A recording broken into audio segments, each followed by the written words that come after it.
Harris is brought into police headquarters. He says this is all a mistake. It's completely unintentional.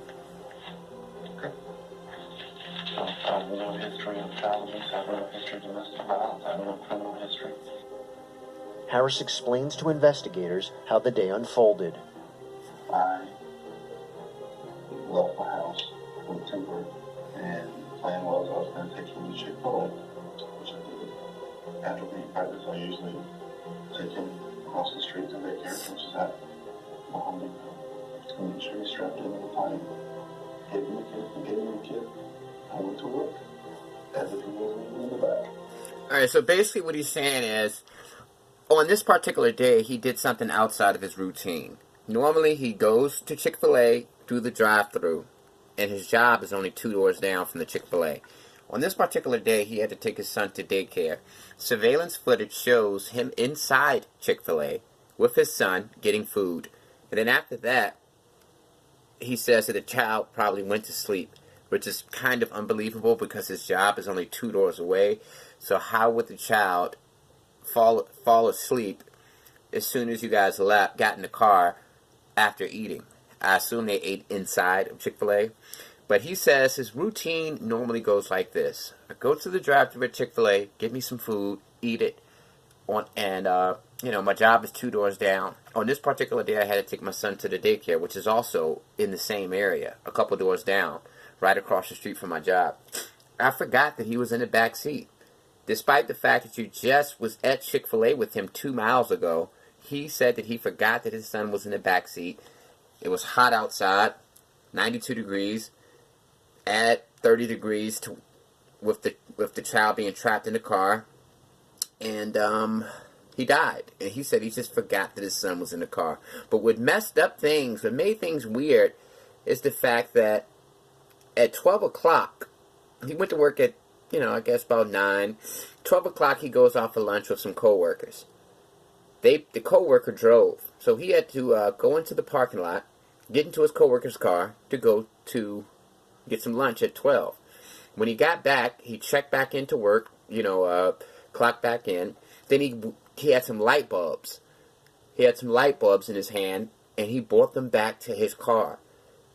So your son has been in the car for about 5 hours at that point, and you actually went back to your car to put some light bulbs in the front seat, and he claims he didn't see his son.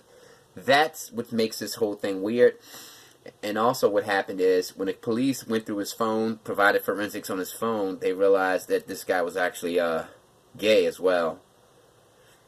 And, I just want to get to that footage really, really quickly. Give me a second. For his death, he was messaging women, sending sexually graphic pictures, and wrote online just minutes before leaving his toddler in the car, "I love my son and all, but we both need escape." He's messaging women. Message people you... Car. The fact that he didn't mention that... by surveillance video. Keep in mind at this time, Cooper is in the car still. He doesn't notice that a child's in his car seat. His child's in his car seat. But there's some argument, too, by police. Could he have forgotten? Could you argue that he was stressed out? Harris had been having multiple affairs, including encounters with both women and men. Alright, so basically, this guy started his day going to Chick-fil-A with his son. You can actually see him and his son in the Chick-fil-A footage, okay? You can actually see him in the footage with his son at Chick-fil-A. His job is 2 doors down from Chick-fil-A, okay? He had to take his son to daycare. He claims when he pulled up into his job parking lot 2 doors from Chick-fil-A, he completely forgot that his son was in the back seat, okay? And he went into his job and stayed there for 8 hours. And his son was inside of the hot car with the doors locked and died. This is a photo of him coming back from lunch. He went to lunch at 12 o'clock, went to work at 9. So this is 3 hours. He went to lunch at 12, got back at 1.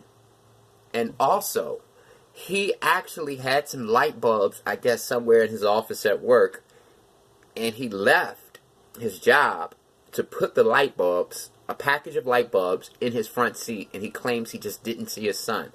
The car itself is tiny. And on top of that, this man was secretly having relationships with other men, prostitutes, female prostitutes, male prostitutes, and whatever. So it can be argued that he killed his son intentionally, thinking that it will be ruled an accident so that he can pursue relationships with other men.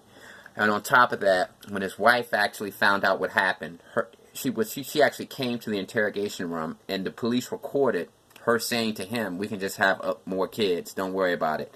And she supports him to this day. Crazy story.